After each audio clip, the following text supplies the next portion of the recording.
ಸಂಭ್ರಮ ಮನೆ ತುಂಬ ಬಂಧು ಬಾಂಧವರೆಲ್ಲ ತುಂಬಿಕೊಂಡಾಗ ಎಂತ ಸಂಗಮ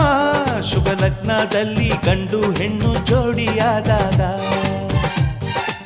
ಶಾಸ್ತ್ರೋಕ್ತ ಕಲ್ಯಾಣ ಏನ್ ಚಂದ ಕೇಳಣ್ಣ ಭೂಮಿಗೆ ಸ್ವರ್ಗಾನ